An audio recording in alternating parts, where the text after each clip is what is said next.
Pai nosso que estais no céu, na terra e em todos os mundos espirituais, santificado e bendito seja sempre o vosso nome. Mesmo quando a dor e a desilusão ferirem nosso coração, bendito seja. O pão nosso de cada dia dai-nos hoje. Pai, dai-nos também o pão que revigora as forças físicas, mas dai-nos também o pão para o espírito. Perdoai as nossas dívidas, mas ensinai-nos antes a merecer o vosso perdão, perdoando aqueles que tripudiam sobre as nossas dores, espezinham nossos corações e destroem nossas ilusões.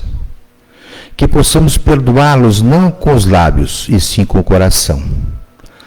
Afastai do nosso caminho todo sentimento contrário à caridade.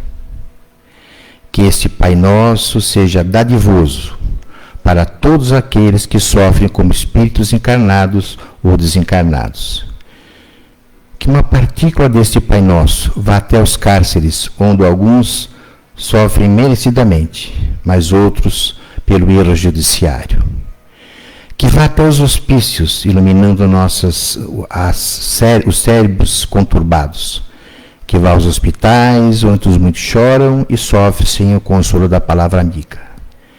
Que esses que nesse momento transpõem o pórtico da vida terrena para o espiritual tenham guia e vosso perdão. Que esse Pai Nosso vá até lugares e lupanares e erga esses pobres infelizes que ali foram atingidos pela fome, dando-lhes o apoio e a fé. Que vá até o seio da terra, onde o mineiro está exposto ao fogo do grisume. Que este lindo dia possa voltar ao seu seio e de sua família, tendo piedade dos órfãos e viúvas daqueles que até essa hora não tiveram uma corda de pão. Tende compaixão dos navegadores dos ares, dos que lutam com os vendavais, no meio de um mar bravo. Tende piedade da mulher que abre os olhos do ser à vida. Que este Pai Nosso vá até os dirigentes das nações para que evitem a guerra e cultivem a paz. Que a paz e a harmonia do bem fiquem entre nós e estejam com todos. Assim seja. Bom dia a todos, a todas. Alegria estar de volta. Faz alguns anos que não frequento aqui, né? Saindo um pouco aí por conta da pandemia, rodei um pouco aí. E agora estou voltando para Santo André e com muita alegria voltando aqui para casa para fazer um pouquinho desse trabalho que é grandioso de estudar e compartilhar as reflexões que a gente recebe através dos luminares, através de Jesus. Muito bom. Bom dia a todos. Que a paz e a harmonia de Jesus esteja com todos nós, em nossos corações. Me foi dada a missão de refletir um pouco, né, a respeito do capítulo 26 do livro Pão Nosso, de Emmanuel, por Chico Xavier. O título da mensagem é Trabalhos Imediatos.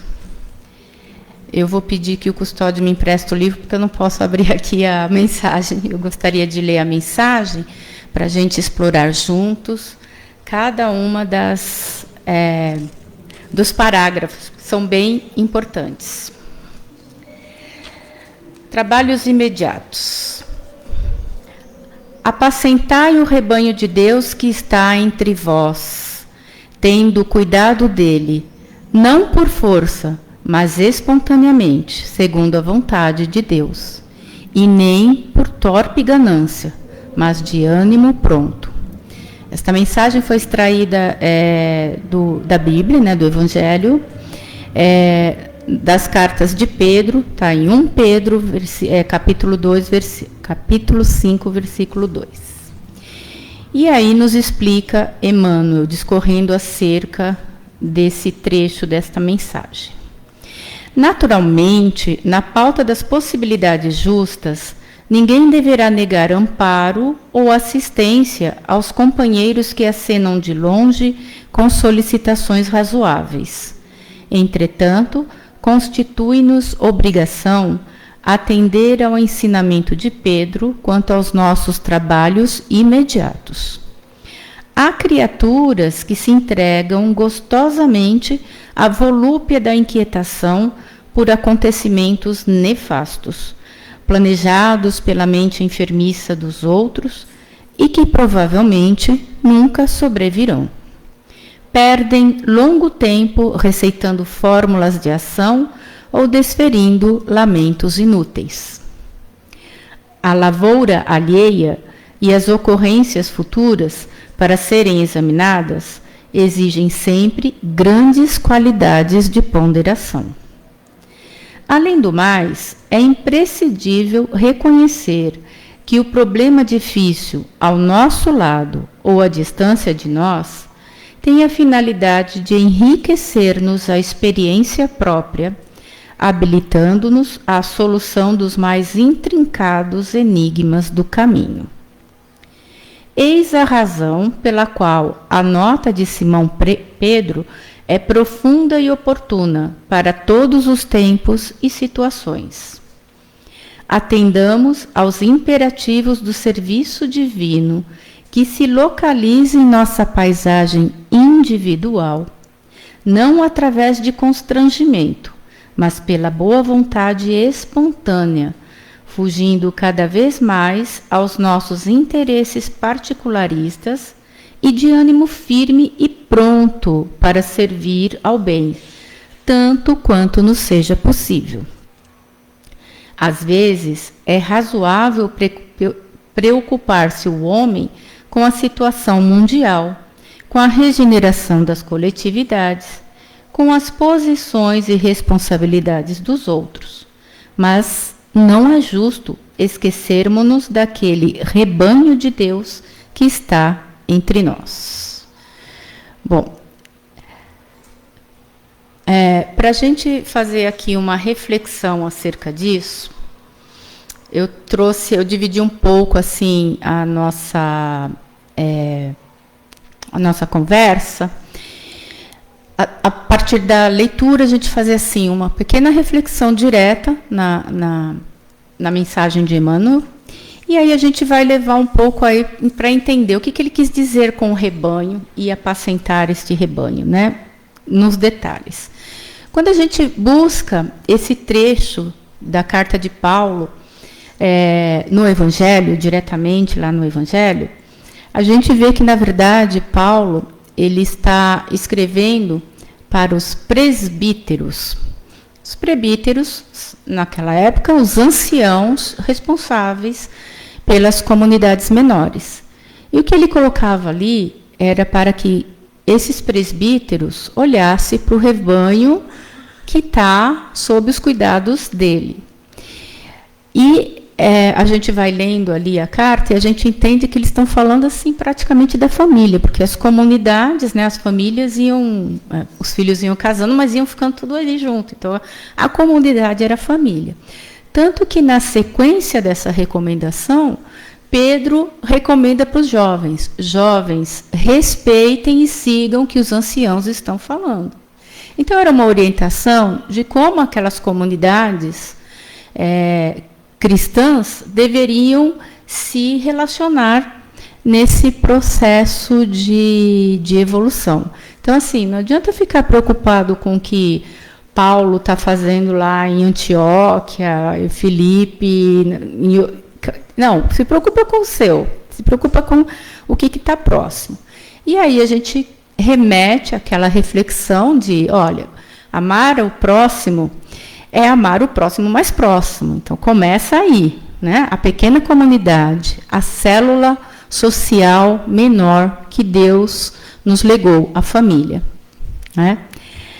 E isso faz muito sentido, né? Eu acho que o lugar da gente exercitar a nossa prática do amor é justamente dentro de casa, né? Porque muitas vezes a gente sabe que fica muito mais leve a gente sair de casa e nos relacionarmos com o que está fora, que não está ali espezinhando todo dia, do que dentro de casa, né? Então, assim, é dentro do lar, dentro da família, realmente, dentro da pequena comunidade que a gente tem próximo de nós aqueles que vão nos trazer os desafios necessários que nós precisamos elaborar em nosso íntimo para evoluir. Então, essa é a primeira reflexão. Então, no final, aqui no meio, ele até fala assim: a lavoura alheia e as ocorrências futuras, ou seja, se preocupar com a vida dos outros e com o que vai acontecer no futuro, ou se preocupar porque o mundo está precisando de regeneração, porque as guerras precisam acabar, a gente precisa vibrar, a gente precisa acompanhar isso, mas, ele fala aqui, isso exige grandes qualidades de ponderação. E será que nós já desenvolvemos essas qualidades dentro da célula menor? Então, enquanto a gente não fizer isso na célula menor, nós não vamos poder resolver o mundo, né? Até porque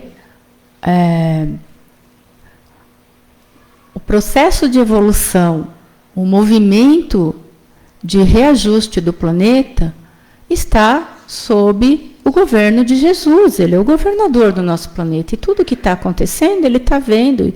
E ele já sabia e está...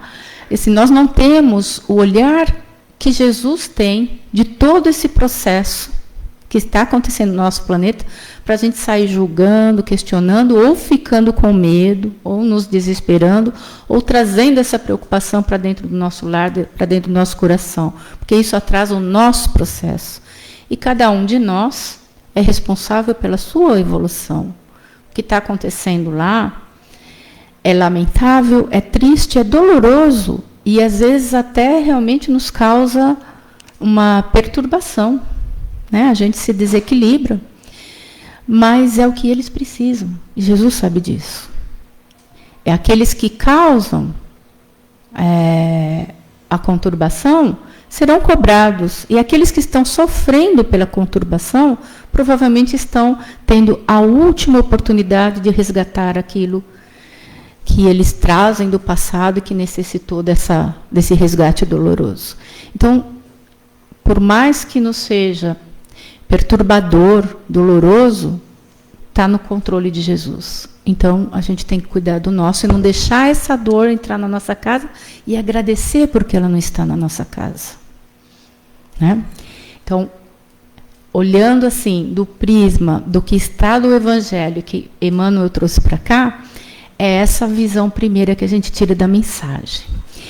Mas, quando Emmanuel monta esses compêndios de mensagens aqui, ele está trazendo algumas sutilezas a mais que naquele momento Jesus não pôde falar, porque o povo daquele momento não tinha ainda ouvidos de ouvir, olhos de ver. E aqui Emmanuel, ele começa a trazer algumas sutilezas que, com o conhecimento atual, a gente já tem um pouco mais de compreensão e de condição de avançar no entendimento. E a sutileza, qual que é? Está nesse parágrafo aqui. Além do mais, é imprescindível reconhecer que o problema difícil ao nosso lado ou à distância de nós tem a finalidade de enriquecer-nos a experiência própria, habilitando-nos à solução dos mais intricados problemas do caminho, enigmas do caminho. Então, tudo o que acontece é para a nossa evolução. E aí, um pouco mais para frente, ele diz: atendamos aos imperativos do serviço divino, que se localiza em nossa paisagem individual. Aqui é a chave, aqui é digamos assim, é onde ele dá um gatilho para a gente ir um pouco mais fundo nessa mensagem. E aí, eu trago aqui, então, para a gente seguir nesse gatilho, algumas reflexões para a gente entender o que ele quis dizer isso. Porque ele começou falando, cuida do rebanho. Mas ele fala assim, atendamos aos imperativos do serviço divino que se localiza em nossa paisagem individual. Começou com o rebanho e veio para o individual. né? Onde ele quer chegar. Então, reflexão. Quem é o rebanho, afinal de contas? A partir de onde Emmanuel trouxe essa mensagem para a gente. Como que a gente apacenta esse rebanho que a gente estava imaginando que era um e agora parece que a gente vai chegar em uma outra conclusão? Qual é o caminho para apacentar esse rebanho? Né? E o que ele quis dizer quando ele coloca assim, não por força, mas segundo a vontade de Deus? Então, é nesse caminho que eu quero conduzir um pouco a reflexão acerca desta mensagem. Né? Então, começando aqui para a gente entender quem é o rebanho de Deus que está entre nós. Na mesma mensagem tem a resposta. Rebanho de Deus que está entre nós. E aqui a palavra entre, né? E aí, quando ele coloca essa posição da paisagem individual, a gente começa a entender, já à luz de alguns conhecimentos que vêm depois de Emmanuel, né? Ele deu o gatilho, esses conhecimentos nos chegaram e a gente consegue chegar nessa interpretação. É que esse entre nós é entre nós, é para dentro, tá? Então, o nosso próximo, mais próximo, precisa ser amado. Mas qual que é a lei? Amar ao próximo como a si mesmo. Ué, mas rebanho dentro de nós? Como que é isso? Um rebanho dentro de nós, né? Então, olha, eu vou olhar para dentro de mim e eu vou encontrar um rebanho. A gente vai entender, vamos evoluir nisso para entender que rebanho é esse. Depois que eu apacentar esse rebanho, eu vou conseguir olhar para o rebanho que está fora, para o meu próximo, né? Porque se eu me amo, eu consigo refletir esse amor. Então, aqui é esse conteúdo profundo que a gente tem que explorar para a gente entender esse processo de estar à disposição, a serviço de Deus, né? Então, o processo de amar ao próximo vai passar pelo auto-amor. E o processo do auto-amor passa pelo processo do autoconhecimento e da real compreensão do sentido da vida, né? Joana de Ângeles nos diz que todos os seres humanos existem para realizar o crescimento interior. Isso, na psicologia, se chama individuação. E aí eu queria que vocês prestassem atenção nesse termo individuação. A gente já começa a entender que, assim, deve ter um monte de gente aqui dentro e eu preciso, para evoluir, transformar esse monte de gente em uma só, segundo a vontade de Deus. Então, a gente já começa a entender que tem alguma coisa aí realmente de rebanho dentro de nós, né? Então, para a gente chegar nesse entendimento de rebanho, eu vou fazer aqui uma lógica, trazendo alguns conhecimentos, alguns conceitos que estão desde dos livros, das explicações, do Livro dos Espíritos, passando aí um pouco por Joana de Ângeles, né? Joana de Ângeles trabalha muito com esses conceitos e, obviamente, Joana de Ângeles está muito embasada na psicologia transpessoal, que é a quarta onda da psicologia, portanto, as mais recentes explicações e aplicações da psicologia moderna, tá? Então, a gente vem juntando tudo isso para a gente ver que tem uma lógica, né? Então, quando a gente começa a explorar lá no Livro dos Espíritos sobre o princípio inteligente no animal e no ser humano, a gente observa que nesse trecho dessas questões, especificamente a questão 607, Kardec pergunta: quando que o espírito, que já foi dito um pouquinho antes, dentro do Livro dos Espíritos mesmo, que o espírito do animal é o mesmo princípio espiritual do espírito do homem. O princípio inteligente do animal é o mesmo princípio inteligente que está no homem. E Leon Denis fala isso, né? Do átomo ao anjo. Então, quando o princípio espiritual é criado por Deus, ele tem que conhecer tudo do universo. Então, ele vai começar no átomo. Ele vai passar pelo mineral, ele vai passar pelo vegetal, ele vai passar pelo animal.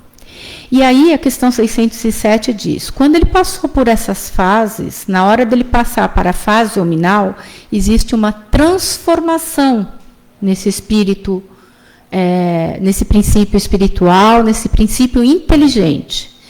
Nesse processo de transformação, ele ganha a consciência. E junto com a consciência, ele recebe as leis morais embutidas nessa consciência, as leis divinas. E junto ele ganha o livre-arbítrio, mas também a responsabilidade pelas consequências das escolhas desse livre-arbítrio. E aí ele se torna um espírito hominal. Então, a partir daí, tudo que a gente fizer vai sendo acumulado e vai sendo contabilizado, né, como positivo ou negativo para o nosso processo evolutivo. Ou seja, a partir daí a gente assume o processo evolutivo. Tá? E aí o que acontece? A gente conhece aí que as leis biológicas, elas também atendendo ao princípio, as leis universais, nesse processo de evolução, tudo o que nós passamos enquanto princípio inteligente, nas fases iniciais, estão gravadas no nosso perispírito, porque o perispírito é o mesmo, o espírito é o mesmo. Estão gravados. E estão gravadas de forma atávica. Atávica significa assim, é automático, está gravado, e eles ficam no nosso sistema límbico, né, que é o cérebro reptiliano e o sistema límbico, já explicado muito pela neurociência hoje. E isso é o que vem, são aquelas emoções que afloram de forma impulsiva na gente. Eu estou me espiritualizando, vou descer aqui, torço o pé. Já era toda espiritualização que eu estou fazendo. Isso é atávico. Tá? Porque quando a gente se machuca, vem aquela carga de alerta. O que aconteceu para você se machucar? Tem um perigo aí. E essa carga, esse impulso, é a raiva e tal. E a gente vai falar um pouquinho mais para frente sobre isso. Bom, então, Joana de Ângeles fala o seguinte: as heranças espirituais das experiências transatas, desde o início, passando pelas nossas primeiras experiências como espírito humano, elas permanecem comandando o inconsciente profundo e gerando automatismos que ameaçam a nossa paz. Que é justamente isso, né? Ainda ontem, a gente, antes de ontem, né, no grupo de estudo, a gente estava falando algumas coisas nesse sentido aí. Então, assim, a gente já consegue entrar no carro, fazer uma oração, vai devagar, aí o ônibus te fecha. O que Jesus faria? Aí a gente se acalma. Aí você acabou de fazer isso, vem um motoqueiro. Pronto, já não dá. 2 não dá, seguido não dá, né? Ainda não dá. Esses são os automatismos, né? E aí a gente começa a observar o seguinte: cada uma dessas experiências geraram vivências boas ou ruins. E todas essas vivências estão gravadas sob o nome de uma personalidade que você viveu nessa encarnação dessa vivência. Está gravado no nosso espírito. E a gente traz até o dia de hoje. Então, quantas milhares de encarnações nós temos? Então, nós já fomos João, Maria, José, Madalena, Henrique, Paulo, né? Cada um desses tem um conteúdo de experiência. E esse conteúdo de experiência, ele vai montando um pedacinho do nosso eu superior. Então, quando a gente olha assim e fala, tem um rebanho dentro de nós. Cada uma dessas personalidades, com essa experiência, é um pedacinho de eu. Então, é um mini eu. Porque o que Joana falou? Que a gente tem que chegar, o sentido da vida é a gente evoluir em busca da individuação, é transformar todos esses pedacinhos em um eu superior. Essa é a nossa finalidade. Deus nos criou simples e ignorantes para chegarmos à perfeição. A perfeição é esse eu superior. Só que esse eu está fragmentado em cada uma dessas experiências, em cada uma dessas encarnações, em cada uma dessas personalidades. Então, essas são as ovelhas. As ovelhas que constituem os nossos eus egóicos porque está cheio de personalidade, tá? Não está seguindo aquela personalidade que Deus planejou para nós, né? Com a consciência do todo e com o amor supremo. Então, as ovelhas que constituem nossos eus egóicos, esses eus atávicos, e que estão no nosso inconsciente, ou seja, as diversas personalidades que já fomos, são as ovelhas. Então, essas ovelhas constituem o nosso rebanho interior. Tá? E tudo isso está dentro de nós. Quando a gente olha ali um esquema dos estudos junguianos, a gente vê, eu não sei se dá para ver muito bem aqui no quadro, né, no desenho, a gente vê que a gente tem no nível consciente a nossa persona junto com o ego, ou seja, quem nós nos apresentamos para os outros junto com o ego. O ego é o nosso protetor. Ele fala, olha, não expõe essa coisa ruim que está lá, né, essa coisa feia que ainda está lá no inconsciente, não. Né, o ego fica protegendo a gente para a gente ter essa relação mais harmoniosa com o mundo.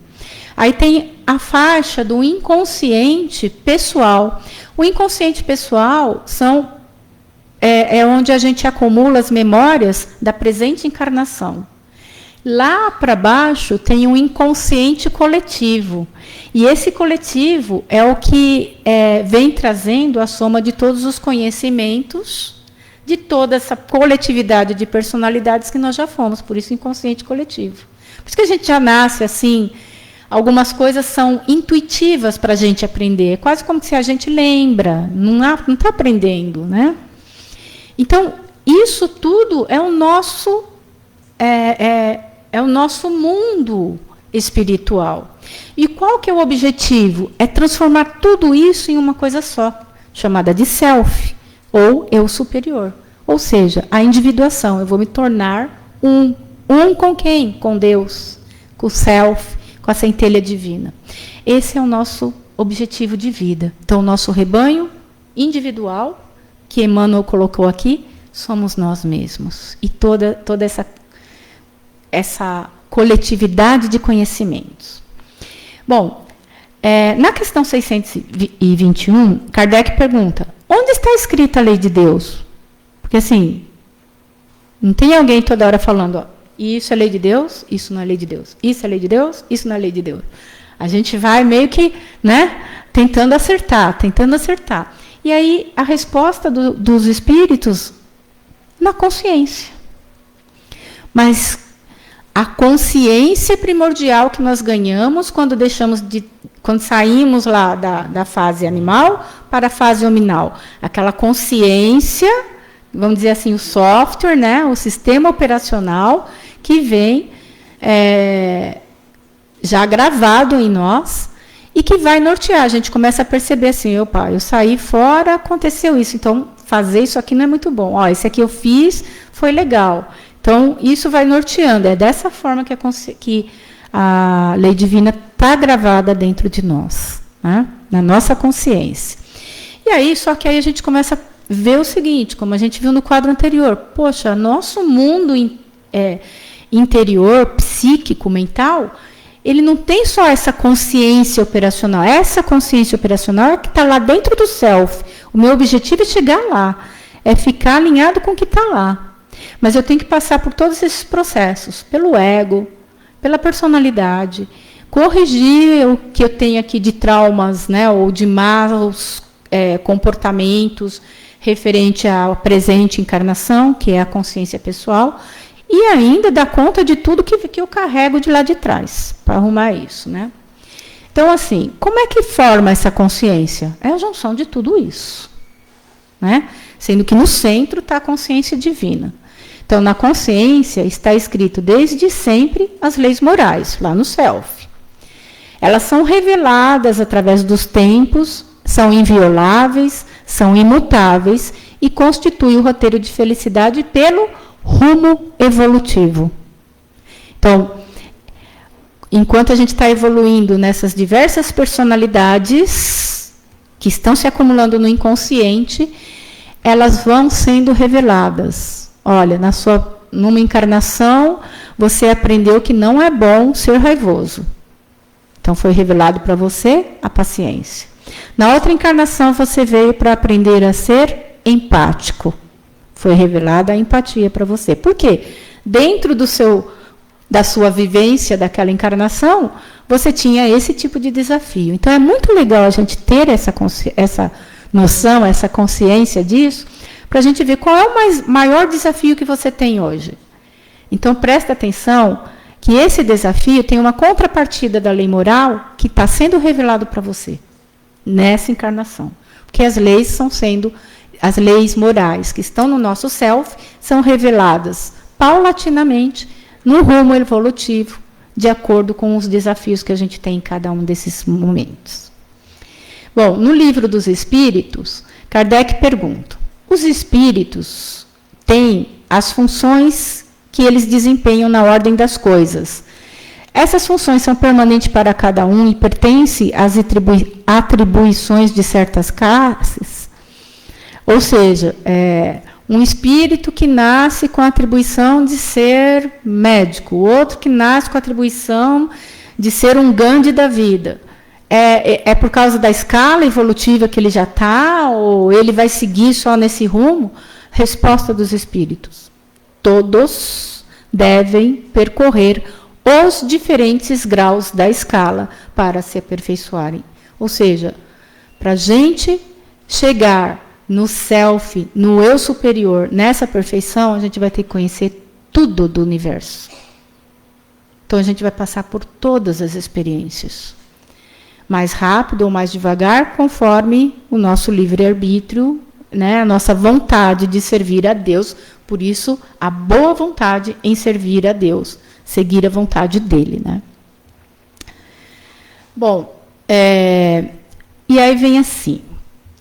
A gente já entendeu que a gente é o conjunto de cada uma dessas vidas que a gente já viveu, e de cada personalidade, e de todas as experiências vividas e dessas lições aprendidas. Até nessa figura aqui, a gente vê aí uma escala, né, da evolução ali do homem mais primitivo até o homem mais espiritualizado, né, até o ser humano mais espiritualizado. A gente é a soma de tudo isso.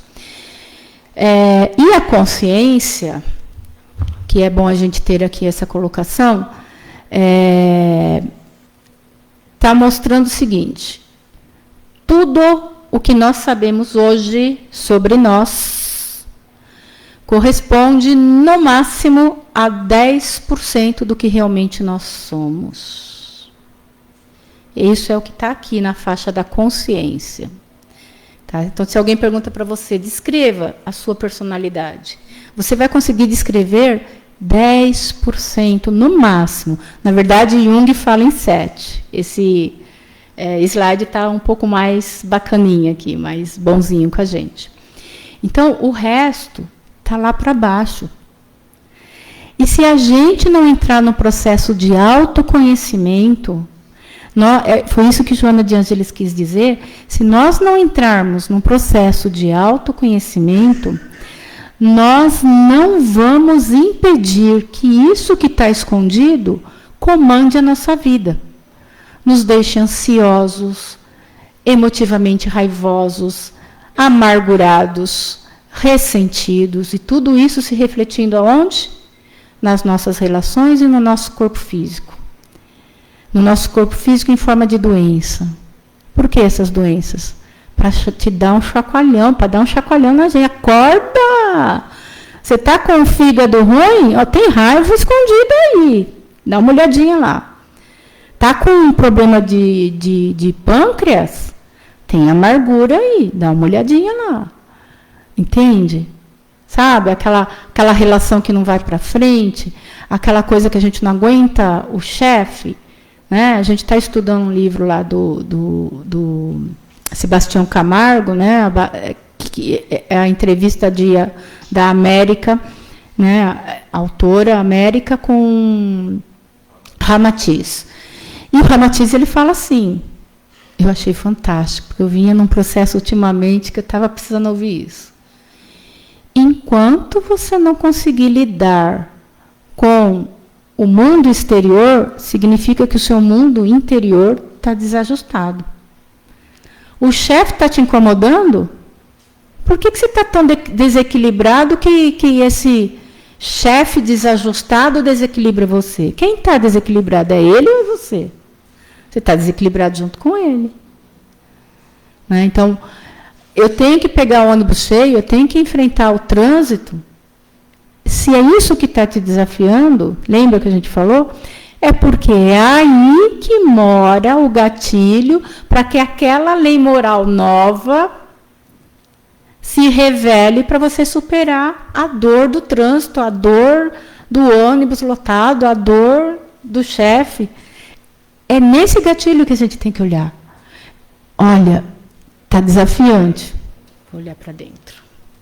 Porque ele fala o seguinte, quando você está em equilíbrio, sabe, é igual quando a gente põe um fone de ouvido com a música bem alta, as pessoas falam, você não ouve? O equilíbrio é isso, é o nosso fone de ouvido, para a gente não ouvir esse ruído, entendeu? Não, é fácil? Claro que não. Olha aqui o tanto de coisa que a gente tem que desenterrar, né? Mas esse é o caminho do esforço que a gente tem que fazer para olhar para esse processo de crescimento. E aí, com base, entendido agora quem é o rebanho, a gente vai entender o que é esse apacentar, né?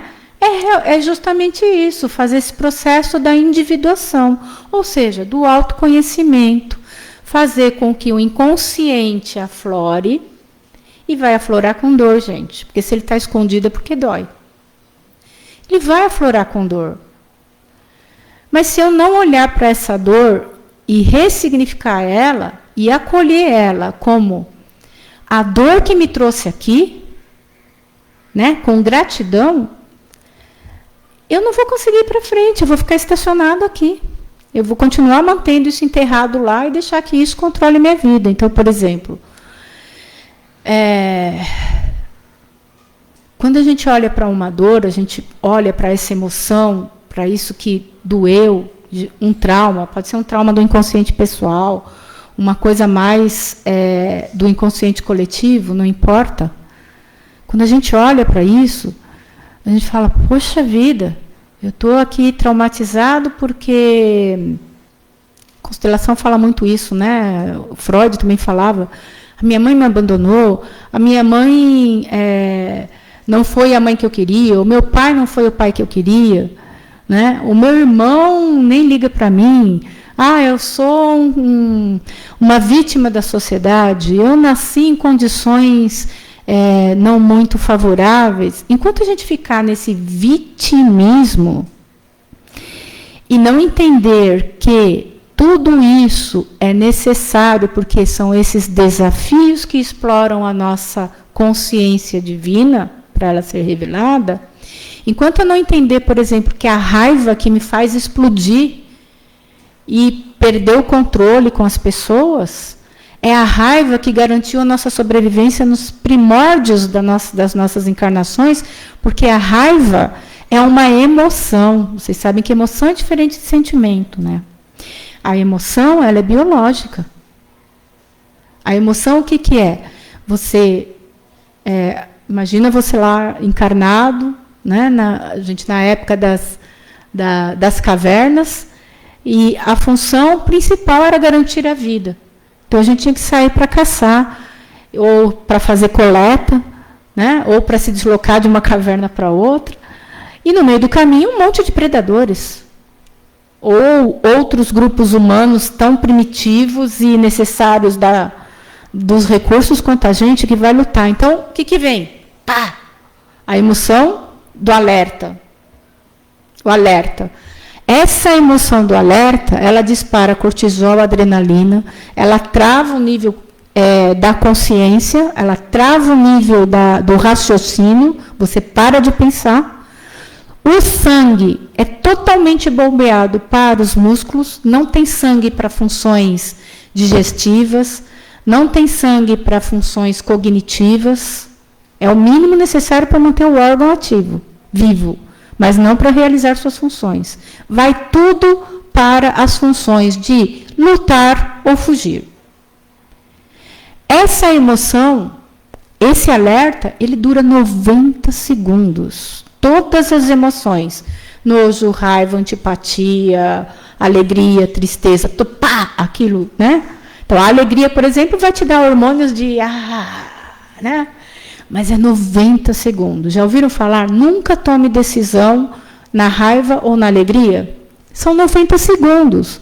Se a gente entender isso, a gente entender que a pessoa falou comigo, você pá, já veio aquela raiva. Respira, a gente criou um mantra lá, né? Inspira e expira. O que Jesus faria? Faz isso 5 vezes, já dá os 90 segundos, pronto, agora já tem sangue para você pensar no que está acontecendo, olhar para o outro e ver que ele está numa situação pior que a sua, por isso que ele te provocou. 90 segundos.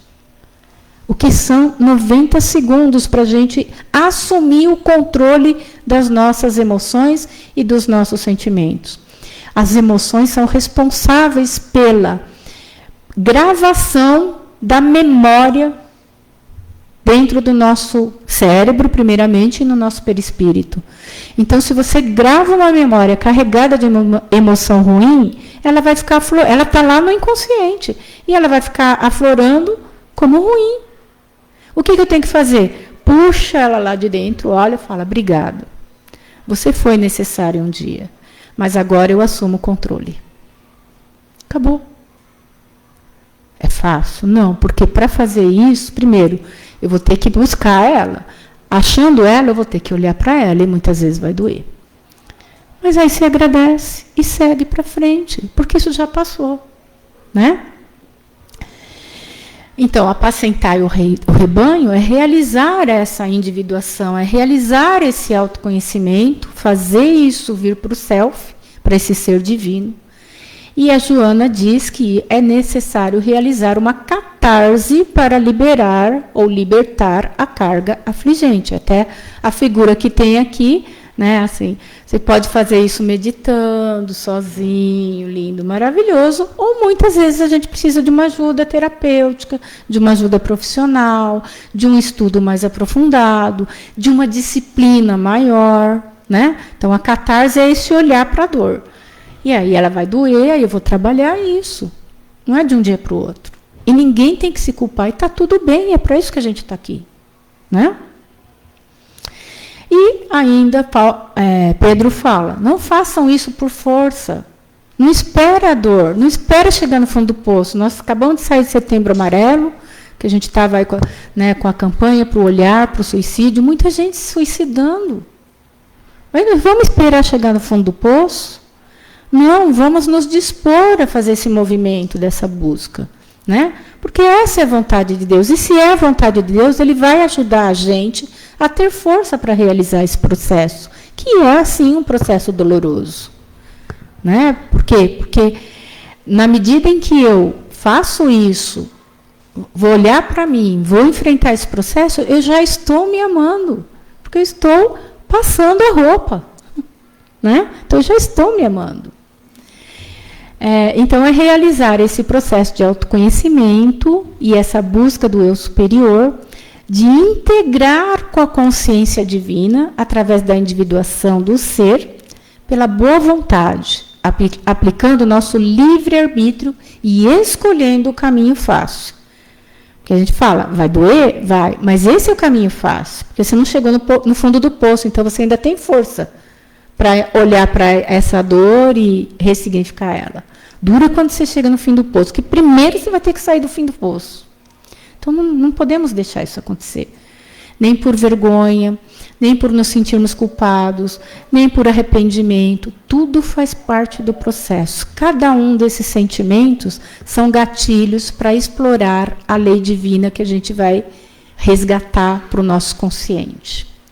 Então, que a gente esteja sempre de ânimo pronto e sem ganância, né? Porque também fazer, eu vou fazer, que assim eu já dou um cheque e pulo fora. Não, fazer por fazer não, é para fazer e tomar posse disso, tomar o domínio disso, né?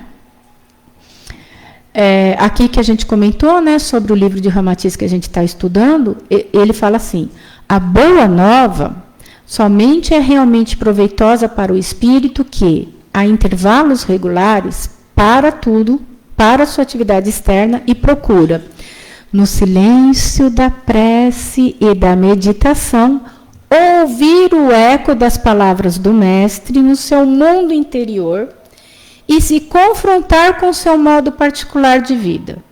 Então, nós, que abençoadamente já conhecemos as lições que o Mestre deixou para a gente, conhecemos a Boa Nova, nós já temos condição de, através da prece, da meditação, olhar para essas lições e comparar com como nós estamos vivendo. Esse é o primeiro passo para a gente fazer esse olhar para dentro. E a gente tem que fazer isso silenciando a interferência dos ruídos das mais variadas procedências, externas e externas. Quando a gente fica, não, mas assim, eu estou com muita mágoa, mas ele pisou na bola. Isso é um ruído. Você está querendo olhar para a mágoa para continuar acusando o outro da responsabilidade que é sua, que é nossa. Porque quem está magoado, ele ou você? Eu ou ele? A mágoa é minha. O que ele fez é problema dele. O que eu sinto é problema meu. Então, isso é um ruído, né? E a gente tem que silenciar esse ruído. Qual que é o caminho para a gente fazer isso? Simples. Seguindo o que Jesus nos ensinou. Como consciência crística, ele se constitui do conjunto de espíritos que viveram e vivem na Terra, ou seja, de todos nós. Assim como nós temos as diversas personalidades das vidas anteriores, quando Jesus atingiu essa consciência crística, o eu superior dele, junto com Deus, junto com o Pai, para ele, nós, cada um de nós, somos uma personalidade do espírito dele, da consciência dele. Então, nós somos o rebanho dele. Jesus foi e é o nosso modelo e guia. E toda a sua experiência passada na Terra foi uma verdadeira síntese da simplicidade e da grandeza da lei de Deus. Ele é o Evangelho vivo, a Boa Nova. Conhecereis a verdade, e a verdade vos libertará. A verdade. Eu sou o caminho, a verdade e a vida. Ninguém vai ao Pai senão por mim. Sois deuses, podeis fazer tudo o que eu fiz e muito mais. Então, só para finalizar, concluindo com a própria mensagem de Emmanuel, às vezes é razoável preocupar-se o homem com a situação mundial, com a regeneração das coletividades, com as posições e as responsabilidades dos outros. Mas não é justo esquecermos-nos daquele rebanho de Deus que está dentro de nós. A lavoura alheia e as ocorrências futuras exigem sempre qualidades de ponderação para a gente cuidar dos outros.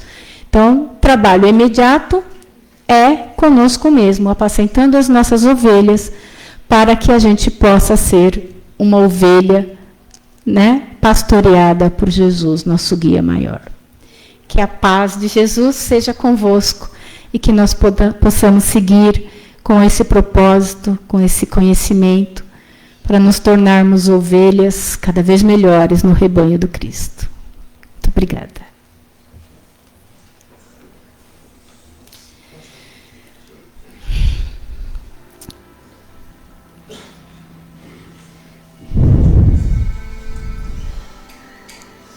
Jesus amado, Mestre querido, quão grato vos somos por esta oportunidade abençoada de estarmos aqui na presente encarnação, ouvindo as tuas lições e recebendo as orientações de como segui-las, Mestre.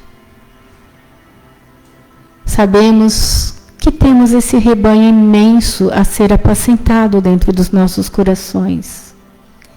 Mas temos a certeza de que Tu és o nosso pastor maior e que sempre nos conduz e nos ensina a como pastorear as nossas próprias ovelhas. E exemplificando através dos Teus ensinamentos, Mestre, rogamos forças para que nós não deixemos os ruídos externos nos desviarem dos caminhos, para que nós possamos olhar para o nosso interior e acolher cada uma dessas ovelhas, tirando-as do aprisco, trazendo-as para o lugar seguro do nosso coração. Cada uma delas, Senhor, cada uma dessas emoções, cada um desses traumas, foi o que nos fortaleceu na jornada, foi o que nos trouxe até aqui. Que tenhamos olhos de ver e ouvidos de ouvir, Senhor, mas principalmente o coração cheio de amor por cada um desses pedacinhos de nosso eu, por cada uma dessas dores, para que possamos acolhê-las com gratidão e transformá-las em um eu superior, porque já conhecemos a dor e podemos assim olhar para o nosso irmão, olhar para a imensidão da vida, olhar para a imensidão do universo, para toda a criação de Deus nosso Pai, e sabermos que somos parte disso tudo, somos filhos de Deus, temos a centelha do Pai dentro de nós, e nós a sentimos, e com isso nós crescemos, e com isso nós nos motivamos a continuar essa jornada, que é desafiante, mas é muito mais gratificante. Temos a vida, Pai, e por ela te agradecemos. E temos a Ti, Jesus, e por isso nós te agradecemos. Que a Tua paz, harmonia e proteção continue conosco durante toda a semana. Que assim seja.